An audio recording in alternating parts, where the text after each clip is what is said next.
Hey everybody! So it's pretty well known Montreal Canadiens have had cap space available to them for the last 3 or 4 seasons that they don't use. They've been called the cheap. The Canadiens have been called cheap. Mark Bergevin has been called cheap, and a lot of Habs fans complain about the fact that they have this cap space. They don't use it. They could bring in some help. It's going to make a big difference. They're going to win a Stanley Cup if they would only spend their up to the cap. So I thought about this today, and I thought I'd show people, or I'm going to try to show people, what their cap situation is, the players that have to be signed, and the reasons why it's kind of pretty smart to not be spending to the cap. And another reason to compound this situation is they've been talking about it in the last few days that the cap should stay flat for the next 2 to 3 years. And recently, I think it was yesterday, I was reading that probably in the third year, the cap would go up by $1 million. So you're looking at 81.5 million for the next 2 seasons, and then 82.5 million in the third season. So there's not a lot of wiggle room. If you don't have cap space, you're looking to shed contracts and salary, and it can be a big problem. And you can look at the teams like Toronto. Just take Toronto, who's our natural rival, but look at the problems they have with their right up against the cap. They need some. They don't have money for a solid defense. Is really how it is. So I thought in this video I take a look at the 3 years, who the Habs have to sign, and what the cap will look like, and the importance and the reason why they've been holding on to this cap space. So we're going to start with the 2020-2021 season, which is the next season coming up. Cap is going to be 81.5 million. Contracts that they have signed already, committed to that year, are $63,142,142, and that leaves them $18,357,858. Sounds like a lot, but let's see who they have to sign.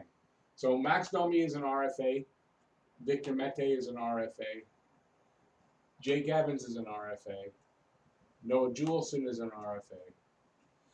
The reason these four are listed first is because I think these guys, they're going to sign. On the other side here, I'm not so sure. So Domi, what could Domi come out? Well, let's go off the other side. So on the other side, you got Dale Weiss, who is a UFA. He was making like over $2 million a season. Unless he signs for really cheap and they don't have any other option, I say Weiss is gone. Charles Hudon is making $800,000 this season. He is an RFA next season. He's talking about going to the KHL. Unless he really shows something big, the Habs are either signing him once again to a very low contract, or they're allowing him to go to the KHL, or they're trading him, but or sign and trade type thing. I don't know. I don't think that's it. I kind of think Hudon will be gone. Xavier Ouellet, who's making very little league minimum. I like what I saw from Ouellet in this when they had him in at whatever points during the season. Um, I don't think his contract is. If they sign him, it's a RFA. I mean, it's a league minimum, so it's not a big deal. But I think they might keep Ouellet and have him in the minors. Any player that they sign and they put into the minors that are RFAs like that, it doesn't go against the cap. It's only when I think it's the UFAs, guys that are past the RFA. Anyways, I'm not 100% sure how it works, or if you don't have a two-way contract, maybe that's what it is. So Ouellet, they might sign to a two-way contract. They might sign him to just a one-way league minimum. Same thing for Christian Folin. I don't think Christian Folin's coming back, but he made $800,000 last season. I'm going to say he's not coming back. They've got enough guys and prospects coming up that I think a guy like that, I don't see room for him. McNiven, Mike McNiven, the goalie that's been in Laval. Either they re-sign him and they to a minor league contract or to a two-way contract, or considering how he kind of bounced around in the ECHL till they finally brought him back up to Laval, maybe they don't even sign him at all. So I don't think he's anything to worry about against the cap because he's not going to be playing in Montreal, and I don't think they're signing him to a one-way deal. So that leaves these 5 guys probably to sign, right? Domi, what do you think Domi's going to get? Domi had a kind of not a great season. I think Domi was on his way to getting a much nicer contract, and now, just for the purposes of here, I'm going to give him 5.5. Right? Victor Mete is an RFA. I imagine, I don't know if at what point, because they can make qualifying offers to RFAs, and they either accept or they don't. I don't know I think it's the same here, but they're probably going to sign him. What are they going to sign him to? Probably, I'm going to be generous and give him 2.5. I don't know. That's $8 million. Jake Evans was making, I didn't write down what he's making, but it was like league minimum, 800,000, something like that. Jake Evans, who is now the fourth line center, I think he kind of gets a shot there and he stays on the team. And so you probably give him $1 million. No Juleson, we don't know. He's it's unknown, so we're not really going to factor him in here. But that adds up to $9 million. So you take your 18 million minus 9, and you're left with $9 million, right? So Montreal will have $9 million left on the cap if they sign these guys. It's not a lot. It's enough to bring in a player, but how does that player also affect next year and all that stuff? Because this is the next year, and there's a lot of stuff there. Now, I was talking about bringing in a guy like Alex Killorn. Tampa Bay is up against the cap as well. That's one of the teams they're going to have to shed some salary. You got to think they're going to have to shed some salary. He's got a $4.4 or $5 million contract with 4 years left on it. You got Shane Gossesbeer, who has been talked about and rumored to be coming here.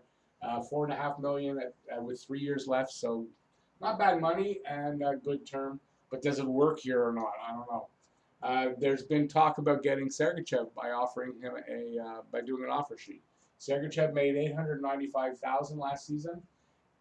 When you're doing an offer sheet, imagine you're trying to make it so that it's more than the team would want to pay him or can afford to pay him. That's why they let him just sign the offer sheet, take the picks, and we get the guy, right? That's how offer sheets work. So I don't know if my numbers are good, but he's a young guy. He's going to want 7 years. I would think he's going to want 7 years at around $5 million, somewhere like that, 4 or 5 million for 7 years. That has to be added into this, right? There's been talk, of course, I think every team talks about Alex Pietrangelo. He's available. I think St. Louis will re-sign him, but he's available. He's a UFA. He's in his 30s. I just don't know exactly how old he is. He's going to want 7 years. He's going to want a lot of money too, $8-9 million. It's not affordable. Taylor Hall, UFA. I imagine that I don't know if Arizona can sign him. If they don't, he's a UFA. If he wants to test the market, he's going to want 7 years, and we know he's going to want 7, 8, maybe a little bit more than that million, right? So are they affordable? Because whatever you do here and these contracts has to be deducted from what's left in the next season. We'll go about doing that right now. 2021-22 season, it's the following season. Cap stays the same, $81.5 million. They have $38,858,809 to be exact committed to that season right now. If you sign these 3 players here, you're adding $9 million. You're taking off $9 million from the $42 million. You're adding here, taking off. So we're minusing $9 million. We're just going to do even because I don't want to have to do my math in front of everybody, although I'm not bad at math. So we're looking at $33 million. So it leaves them approximately $33 million. Oh, 33 is not 35, Rick. Right? So I'm going to leave them approximately $33 million that they have in cap space before they sign any players that need to be signed. Now let's look at the list of what needs to be signed. This is a big list. Thomas Tatar, UFA. Brendan Gallagher, UFA. Phil Deneau, UFA. Yoel Armia, UFA. Lehkonen. Why did I don't know his first name all of a sudden. Lehkonen, RFA. Jordan Wheel, UFA. Jordan Wheel, I don't know. It depends what he signs for. I don't know. He might get signed. Jeff Petrie, UFA. Charlie Lindgren, UFA. I personally, this is my personal opinion, Lindgren won't be around after that. Yeah, unless he shows something this year, I don't really expect it. If he does, I'll change it, but I don't expect Lindbergh to be around. Jesperi Kotkaniemi, KK needs to be re-signed. RFA, his first RFA contract. Ryan Poehling, same thing. He is listed with it's a 10.2. I think he could be offered. I think Poehling can be offered a offer sheet. And Cale Fleury, RFA. They're RFAs. So that's a big list of guys that are on the team. There's 7 guys here that I fully expect to still be on the roster unless they decide they're getting rid of Tatar and Petrie. Like they didn't do this season. They may decide at the trade deadline, we're not going to be able to afford them. Tatar and Petrie get traded at that point for your picks and all that they're talking about this season. And that helps to drop your cap, your money that's guaranteed to, or that you have to add to this. You may be able to bring a player. It makes a difference, right? If you're getting rid of these 2 guys at that point. That's why I said this season, don't move them at the trade deadline. I wasn't one that wanted these guys to move. I thought it would be more beneficial the following season to either sign them if you're going to go forward with them, or if not, that's when you can trade them. You can still get some good picks and some stuff for them in return, and that helps you to be able to sign new guys. But you can see these are main guys. There's a lot of work to be done. You've got only $33 million, and you've got to try to fit in these main guys off your lineup for $33 million. It's going to be a tough thing to do, and this is why you need every single dollar that you can have. Now, you've done that next year.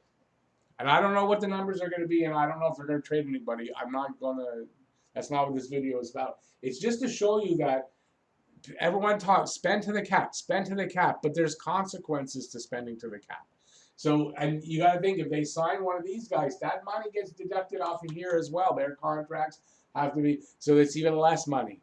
So now let's look at the last season of these 3 season possibility after the 22-23 season that the cap could start going up because there should be a new TV contract, and they should start be recovering a little bit from the losses they took here with from COVID, and just trying to get back on track.